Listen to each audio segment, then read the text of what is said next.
What's up, guys? Welcome to Movie Emporium's Flashback Reviews, where we take movies from our past, break them down, and tell you what we think about them. As always, if you like what you see, remember to rate, subscribe, check out the YouTube channel, Facebook, and Twitter. Email nlapolo113@gmail.com if you have any questions. Okay, so we continue our quest for Avengers Endgame. We are actually not at the end point of Phase 2 yet, because there's actually a movie that comes right after this, which is really weird because it should have come out before this. Anyways, so we continue and we move into Avengers Age of Ultron, which is the culmination, or should have been the culmination, of Phase 2. And this time we have returning cast. I'm going to read them for you. It's, of course, directed and written by Joss Whedon, but it stars Robert Downey Jr., Chris Evans, Chris Hemsworth, Scarlett Johansson, Mark Ruffalo, Jeremy Renner, Don Cheadle, Anthony Mackie, Samuel Jackson. We have new cast members in Elizabeth Olsen, who plays Scarlet Witch, Aaron Taylor Johnson, who plays Quicksilver or Pietro Maximoff, and we also have Paul Bettany, who comes in as Vision, James Spader, who plays Ultron, and of course Andy Serkis, who comes in as Claw, who gets played later on in Black Panther. So we were all excited for this movie. It was going to be huge. It wasn't going to be as huge as the original Avengers, because the Avengers, the original movie was gigantic and it was anticipated, but this one was also anticipated. We're getting James Spader as the bad guy, which he plays nice bad guys pretty awesomely. And he was playing the character of Ultron, which is a very famous Marvel character. And so we get our story of the Avengers are in their mode. They're fighting in Sokovia. They find all the tech from the Avengers original movie with the Chitauri. They find the staff of Loki. They find all the Chitauri tech. And so Robert Downey Jr. as Tony Stark and Mark Ruffalo as Bruce Banner have decided that they're going to take the Tesseract, or the mind, the Tesseract stone, and they're going to use it to create a Avengers Initiative, which is a AI tech that's going to help basically control the population, or just militarize the ability to not have human beings involved in a civil war like the Avengers themselves. Tony Stark doesn't want to have to do this forever. And it makes a lot of sense, and it has a lot of promise. But of course, the way things go in movies like this, he, instead of creating a protective initiative, the protective initiative goes rogue, becomes Ultron, kills off Jarvis, and becomes the James Spader Ultron character. And he wants to basically not only not police the world, but take over the world and destroy it. And in the process, he befriends the Maximoffs, which are played by Aaron Taylor Johnson and Elizabeth Olsen, and they start, tearing down what the Avengers is. And so the Avengers have to go and take down Ultron, and this movie is bookended by the Battle of Sokovia. And, we get a couple of cool battles, and then we get the idea of the Avengers are not always going to be there for everyone. And I'll be honest with you, this movie's not good. This movie has a lot of problems. I'll be strictly honest with you. They should have taken Captain America Civil War and thrust it into this movie and made this Avengers Civil War, because it would have been much more interesting. You know, the Avengers, when it came out, was interesting and kinetic and fun, because it had never been done before, but it really felt like Joss Whedon and Kevin Feige had built this anticipation that really paid off. So we got something really clever, something unique, something just forthright, interesting. And here we just got bland entertainment. I mean, like the Battle of Sokovia doesn't really do it for me at all. It's just rising, Ultron is rising the city up so he can destroy a bunch of people. And he's trying to take down the Avengers. And then it leads into Johannesburg in the middle section, where basically the Maximoffs are being used, for their powers. And, you know, Ultron wants to use the Wakandan vibranium. And so, all the Avengers are being given like visions of what their future could be like, but it's really demented. Scarlett Johansson's Black Widow, we see her as a ballet student and her time being trained as an assassin. We see Captain America, Steve Rogers, how it could have been with him and Agent Carter, Peggy Carter. And it just doesn't, it's not effective at all. It just feels like a tacked in thing. And that's not including Thor's vision of Ragnarok, which involves, the weirdest dance party sequence I've ever seen. And it's so out of place in the movie. And they brought back Eric Selvig's character, Stellan Skarsgård, and it doesn't. This was tacked in there. You could tell. You can tell Kevin Feige needed something for Ragnarok, something for Thor to do, because Thor disappears, of course, in this movie halfway through the movie until he comes back for the Battle of Sokovia. But I just, I think this movie just didn't need to happen. I think the only reason this movie had any worth is because it brings in Vision, which is actually a really fascinating character who is giving Paul Bettany more to do. Apparently, he was on like a blacklist because nobody wanted to hire him.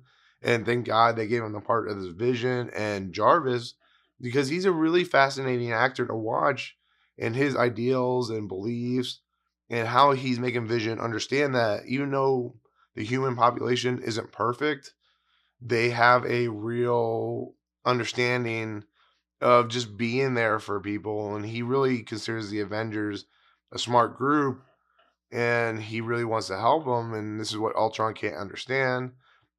And of course, Scarlet Witch is brought into the mix, and she's a really fascinating character. And of course, you know how it plays out in Avengers Infinity War. But then they bring in Quicksilver, and he's just there as the brother, and he doesn't really do much outside of just move people out of the way.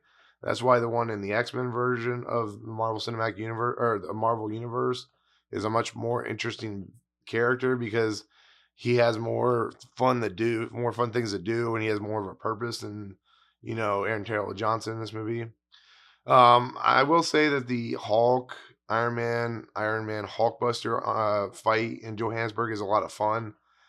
It's very kinetic. It's what you want to see out of an Avengers movie, and it's really cool to see that the Hulk is being manipulated by what Scarlet Witch can do. So they have a nice little fight there, but it doesn't really mean anything in the long run. And the other thing that comes out of this is the Sokovia Accords, which plays out in Captain America Civil War. But like I said, you could have done all that here instead of having Captain America Civil War do what it did, because it just felt rushed in that movie. And I don't know. I just don't feel this movie works. And there's a lot of sexual innuendo in this movie. And then, of course, we get Jeremy Renner's family. Linda Cardellini plays his wife. And there's a lot of touching moments there, especially at the end of the movie.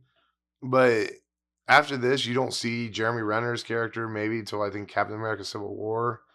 And I just, they because of what happened in Johannesburg, they have to hide on the farm. And, then we get the small hints of Civil War being played out. But it's just, I feel like this movie is trying to do too much, but it's not doing enough, if that makes any sense.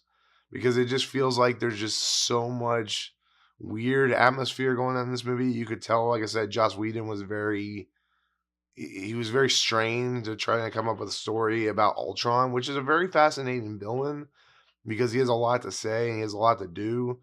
But you can clearly see that Thanos is the character that we're building up towards. And this feels like a building block or a misstep of a movie. And then you get into like the weird romance between, Black Widow and Bruce Banner. And I'm like thinking, Bruce Banner is in love with Betty Ross's character. They have a real passion there, and you saw it in Incredible Hulk. But feels forced. It feels like they need to give Bruce Banner something to do, something to have a love interest for, and it just doesn't play out very well. And thank God they kind of dropped it, because, it feels really tacky and feels really weird, and kind of sexualizes Black Widow in a weird light that shouldn't be done. You see in the party scene, it just feels really off and really strange, and just feels like that, for all of the things that Joss Whedon has done for, female characters in the, just like between Firefly and everything he's ever done, just feels weird. And like I said, the sexual innuendo jokes come in, like, are you hiding the zucchini or whatever Tony Stark says? And it's like, why are you saying stuff like that? Because it just feels off. And I know Tony Stark's known for his quips, but come on. I mean, seriously, this is the kind of stuff we're dealing with. And of course, Hulk, Bruce Banner takes the Quinjet and disappears in the Thor Ragnarok, which is really weird because apparently that ship crash landed in the ocean in Tahiti. And I'm like, but how did he get the Ragnarok? Because that ship isn't in, wherever they're at in Ragnarok. And of course, Captain America, Steve Rogers, and Tony Stark have their little thing when they build the new Avengers facility. And you can see like the underlying themes to what Civil War is going to bring out. But like I said, Avengers Age of Ultron just feels like a misstep. It feels like something that didn't need to happen. It sucks because I love James Spader since Sex, Lies, and Videotape. He's an amazing actor. He was awesome in Stargate. And I just don't feel it would work. I don't feel like he was given anything to do. It feels like he was like given a paycheck and he's like, make yourself menacing and make yourself feel smarter than you really are. And, some of the action sequences stuff works, but most of it doesn't. And like I said, most people will agree that the Sokovia battle at the end just kind of feels like it just doesn't feel right. It just feels like another action sequence. And then the robots, the androids, whatever you want to call them, that, Ultron is creating to like duplicate himself. And of course, Quicksilver dies, so whatever. But yeah, the movie doesn't work. It feels like an afterthought. It feels like they had too much on their plate at once again. And it's really weird that Ant-Man is coming right after this because that's the end of phase 2. And this, like I said, this should have been the end of phase 2. So I don't know. It's really weird. But so yeah, that's my take on Avengers Age of Ultron. Like I said, it's in the bottom somewhere between Thor Dark World and Iron Man 2. It just wasn't a good movie and it's unfortunate. But I know some of you guys probably like it. You get that teaser in the middle there of Thanos with the Infinity Gauntlet. So that is cool. It's kind of weird how his character becomes more sympathetic in Infinity War. But anyways, that'll do it. Thank you so much for watching. As always, if you like what you see, remember to rate, subscribe, check out the YouTube channel, Facebook, and Twitter. Email endthepullet113@gmail.com if you have any questions. So if you like Avengers Age of Ultron, let me know in the comments below. Let me know what you like about it. Tell me if you think I'm wrong about anything, which I probably am. But like I said, I just don't feel the movie is that great. So, but anyways, we'll see you on the next video. Peace out.